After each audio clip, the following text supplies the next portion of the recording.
Support comes from the Missouri Forest Products Association, providing more than 41,000 jobs in the production of wood pallets, railroad ties, white oak barrels, hardwood floors, and more. Details at choosewood.com. Welcome to St. Louis on the Air. I'm Sarah Fenske.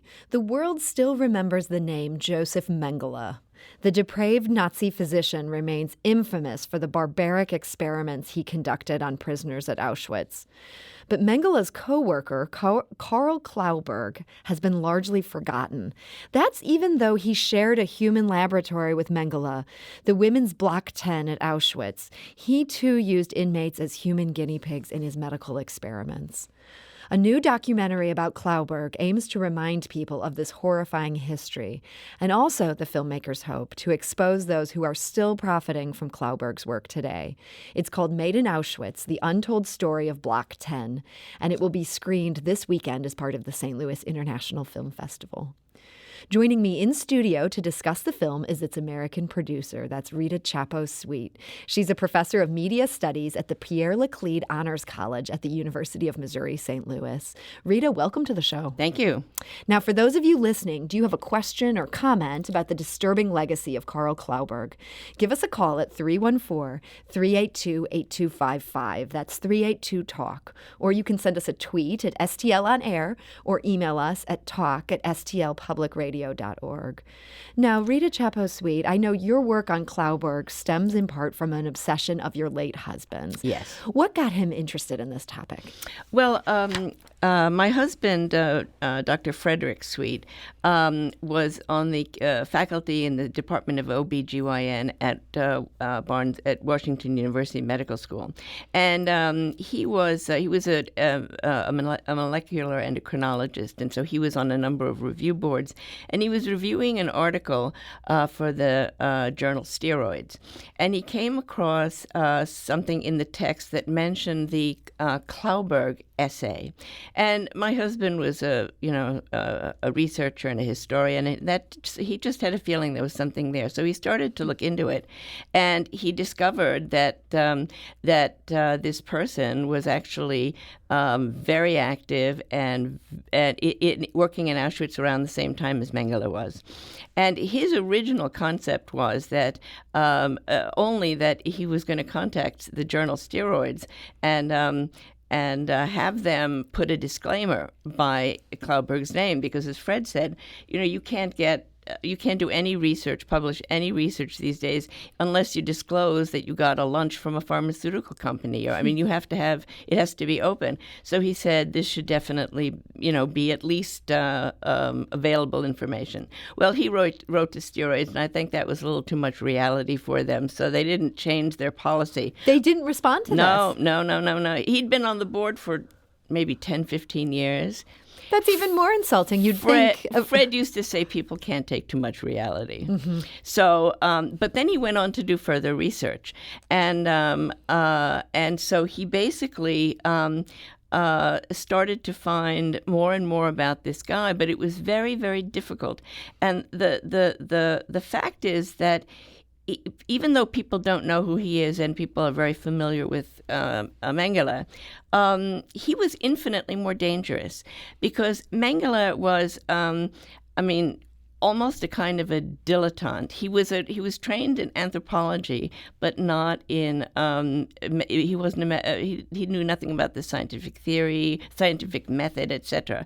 There were no controls. He was just. He didn't really know what he was doing. He didn't know what he was doing, and it was ghastly and it was horrible, and all. But also, he was there on the platform when the trains came in. So part of his mythology is this very dashing, handsome, can be very charming young guy. He must have been in his 30s or something. And Clauberg was short and fat and not particularly attractive. So anyway, but the point is that while Mengele was doing these crazy twin experiments, Clauberg had a mandate directly from Himmler. So Himmler was second in command, after Hitler. And his assignment had been that he was to find ways to sterilize men and women and Jews, basically, because that's who they That's what had. ultimately were seeking. Exactly. But to find ways to do mass sterilizations, because obviously the intent was, as the Nazis went further east, then they would conquer more people. They would work them to death, but they didn't want them to procreate. And Dr. Clauberg, prior to going to work for Himmler, had been a respected physician. He was a very famous scientist. I don't know how many people listening are old enough to remember the old rabbit test, but the rabbit test was basically what became called the Clauberg assay, which was that you could determine pregnancy by through the determining from the urine of the rabbit, kind of like what we get nowadays, in the drugstore. But it was more primitive but very effective. And so he gained notoriety with that simple, very practical kind of experiment that he did. So he'd pioneered this method. He pioneered it. Okay. So here he was, this respected physician, goes to work for the Nazi regime. Early. He joined the Nazi Party in, I think, 1933. Very early. And so this was probably less a case of pressure and more of ambition, or that he even believed this stuff himself. Absolutely. So you and your husband, your late husband, uncovered these letters, and he wrote Himmler in 1943 to say that he'd achieved his goal. Yes. That he could sterilize people without doing any operation. One physician could do 1,000 of these procedures in a single day. One physician, 10 assistants, and 1,000 women a day. And so they were doing these with injections. There were two different ways primarily. One of the ways was by injecting, another was removing ovaries, and the third was X-ray. Now, there was another doctor there who did more of the X-ray experiments. That wasn't really Clauberg's field. Okay. But he did the more medicinal aspect of it, I would say. So he develops this way to sterilize people. What was the human cost with the subjects that he was working on to develop these techniques? It was ghastly. I mean, in most cases, they didn't use any anesthesia. But I don't think Mengele did either. I mean, that was not uncommon for the way they worked. But there's an interesting story that there was a doctor working with the team who was actually Jewish. And he was given this opportunity to work there, but basically what he tried to do was undermine them from time to time. So there were times when he would operate on a woman, and instead of taking both ovaries, he took only one. And that's how the women who were interviewed in this story survived, and in fact, many of them went on to have children. So some of them were able to go on. Yes, because of this one remaining ovary. But many other women, they were sterilized against their will. They were sterilized, and many of them died prematurely because of the horrific accidents, and many died while right after they were there. The only thing was they wanted the autopsies. So they didn't send them to the gas chamber because they wanted to examine the remains. That's so morbid. Now, the documentary that you helped to produce about Clauberg, it tells of his attempt to re-enter German life after being a prisoner of war in Russia. Let's listen to that.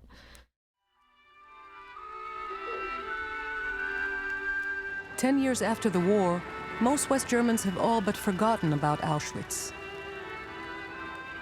In 1955, thousands of German prisoners of war returned home from the Soviet Union. This is cause for celebration. Among the freed is Carl Clauberg,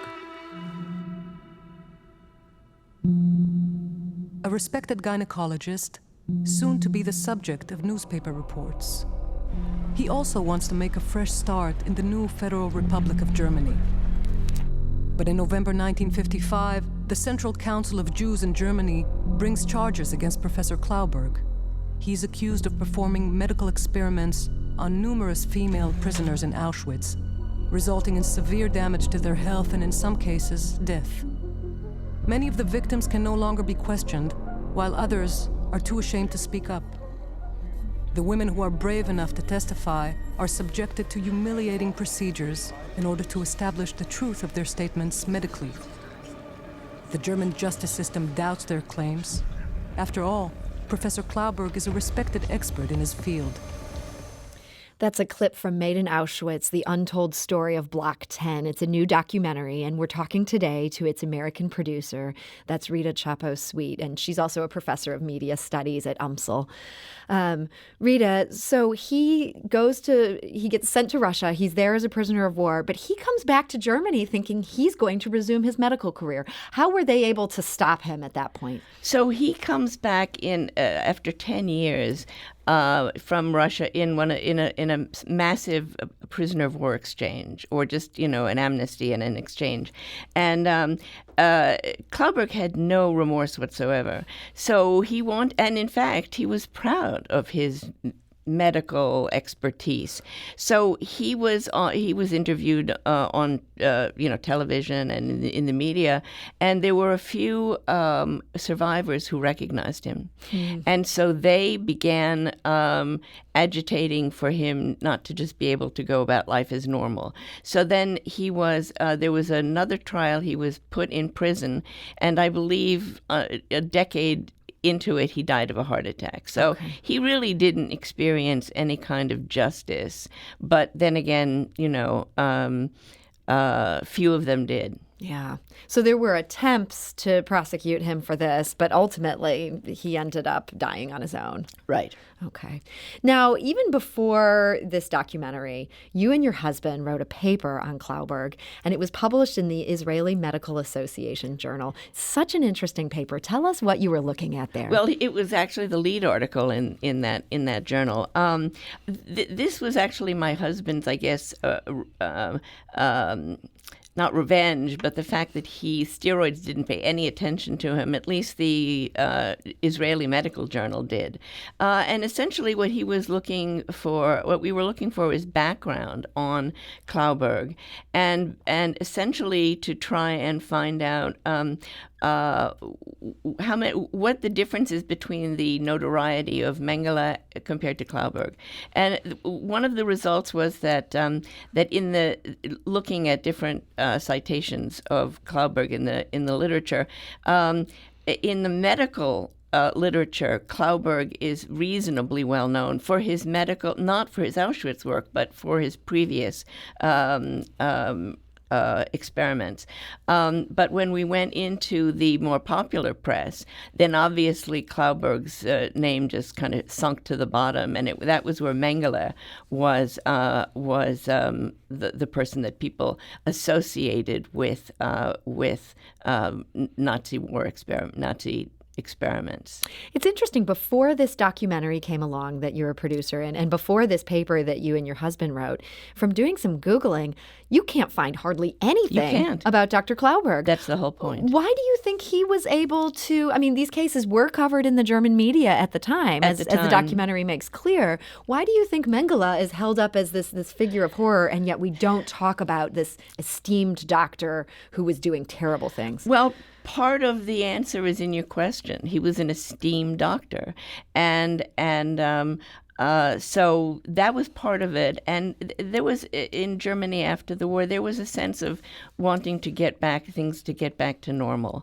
So I think that's part of it. And then, literally people just wanted to move on. But also he wasn't the kind of person that had the kind of mythology about him as that Mengele did. So, this is a fairly gruesome topic. So, I think that there isn't an overabundance of information on some of these, I guess, secondary people, except that I think the takeaway from this is basically that there was a regime that essentially wanted to find ways of mass sterilization. I think that that's kind of the most important thing that differentiates the two. Mm-hmm.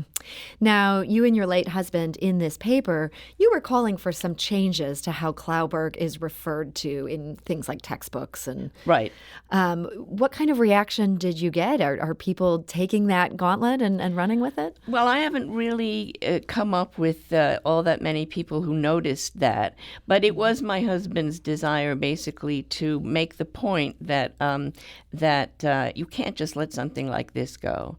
and that the more, and hopefully this is what the film will do, to make people to make people more familiar with him as a character. And then I suppose, the rest of the literature and it will follow.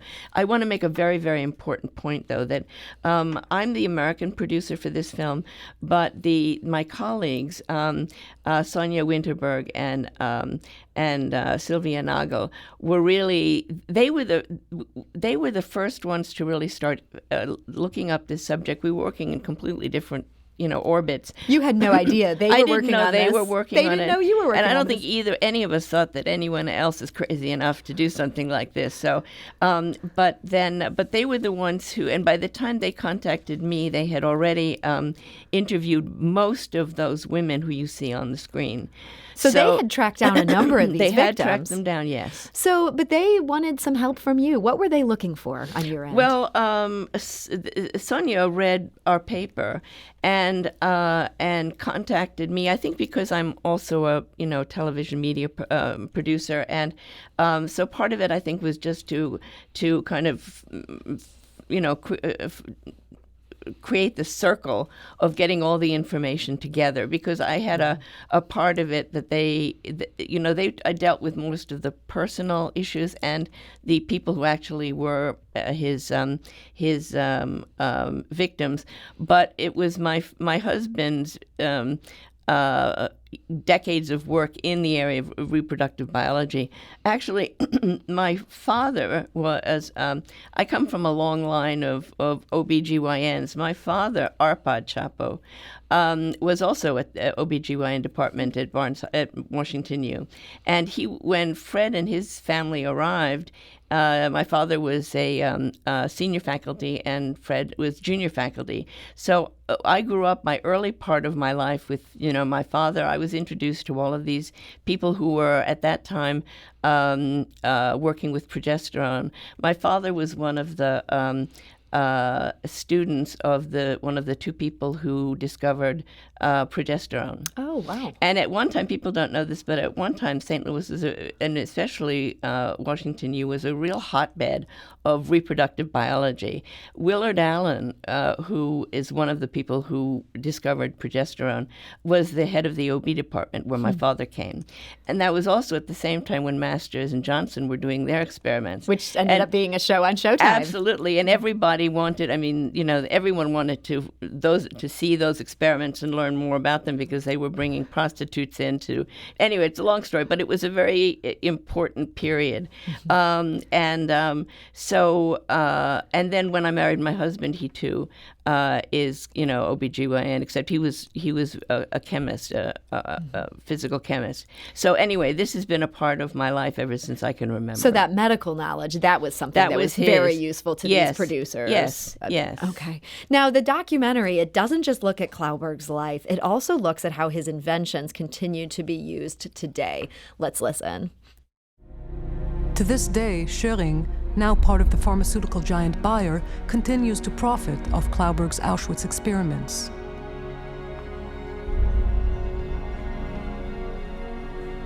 Synthetic hormones he developed are used around the world for fertility treatments and gender reassignment procedures.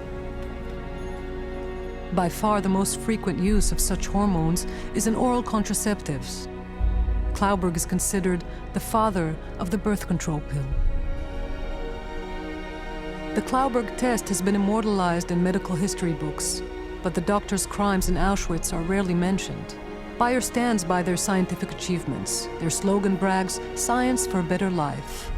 The company denies any connection to Clauberg's experiments or their potential profit from them. Despite our best efforts, no one from the company agreed to appear on camera. They wrote to us instead. During the period when the Schering Company was engaged in close scientific exchange with Clauberg, it was his aim as a doctor to use hormones to treat female infertility and to use hormones to sustain pregnancy. Clauberg's later experiments under Himmler have nothing to do with his previous hormone research. Following 1940, Schering no longer maintained a scientific relationship with Carl Clauberg. That's from Made in Auschwitz, The Untold Story of Block 10, a new documentary that will be at the St. Louis International Film Festival this weekend. We're talking to its American producer, that's Rita Csapo-Sweet. And as they're referring to in that clip from the film, when they talk about Bayer, that's actually the correct German pronunciation of Bayer, which now owns our local company Monsanto.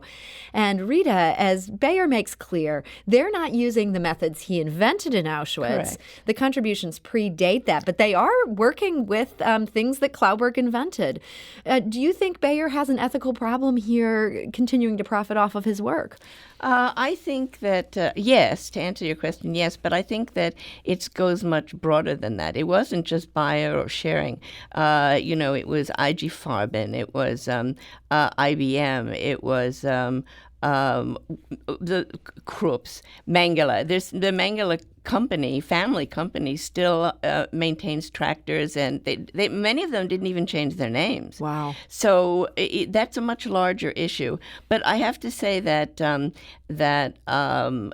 it's really something that we need to be concerned about. The general ethics that go along with mass production of anything. I think that's a very dangerous period we're living in, where we have these massive companies that don't really deal with the ethics of what they're actually creating. What would you like to see Bayer do here? Do you think they should be giving money to victims or working in some sort of restitution way? They can't just discard these inventions that are helping people. No, but I think the only thing you can do is disclose as much of it as you can, and then people to be really get the idea. About Absolutely, it. Okay. Absolutely. Now, we think of Mengele as an exception, as a monster. But as we found out with Clauberg, maybe he wasn't such an exception. Do you think there are other Claubergs or other Mengeles lurking in this modern era? Well, I'm glad that you brought that up, because one of the things that my husband was looking at, and he received a Fulbright fellowship in, I think, 2010. He died in 2013, and we were in Bosnia. He had discovered, with the consultation of Dr. Jeremy Hugh Barron in New York, that from almost all of the major genocides in the 20th century, almost all of them were masterminded by medical professionals. Wow. So that goes for the Armenian genocide, which the Turks still don't say is a genocide, but the Second World War, in Bosnia, and Rwanda.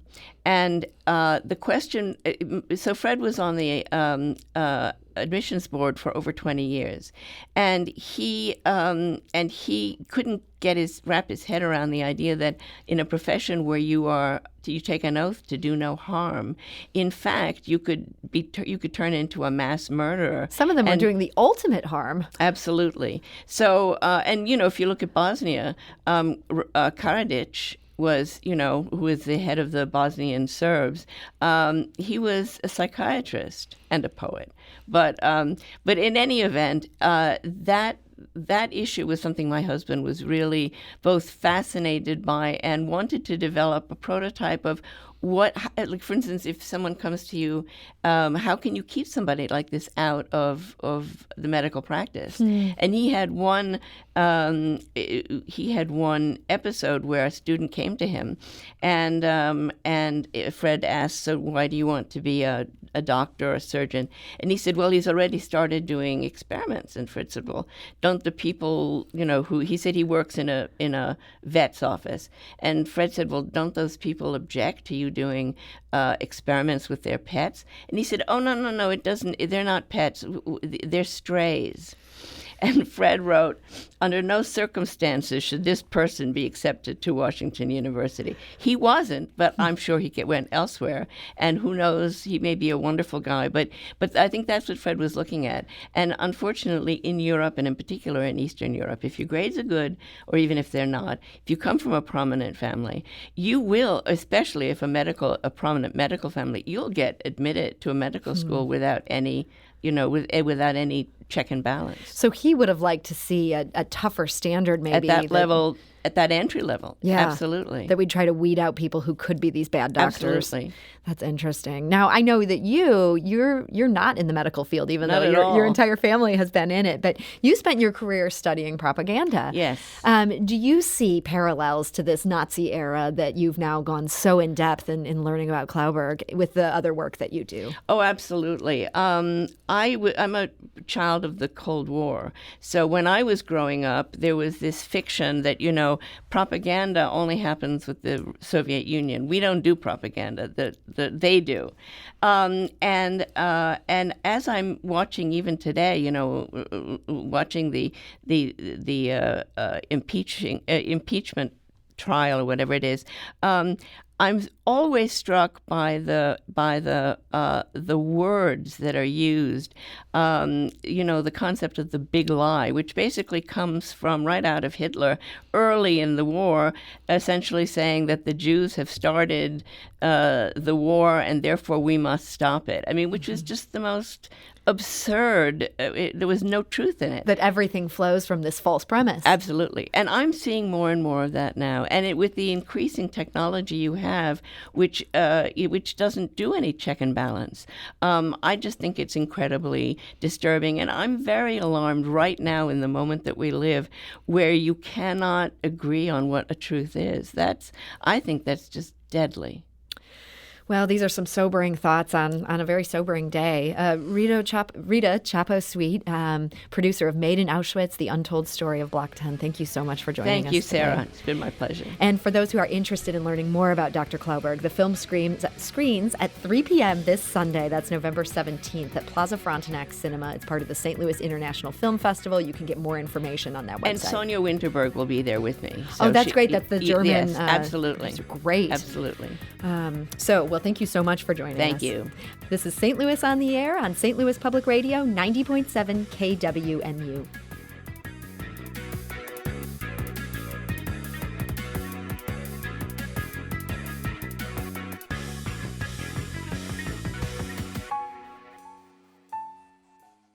Support comes from Missouri Forest Products Association, committed to sustainable and sound conservation of the state's forests, which support more than 41,000 Missouri jobs, resulting in a $10 billion industry. ChooseWood.com.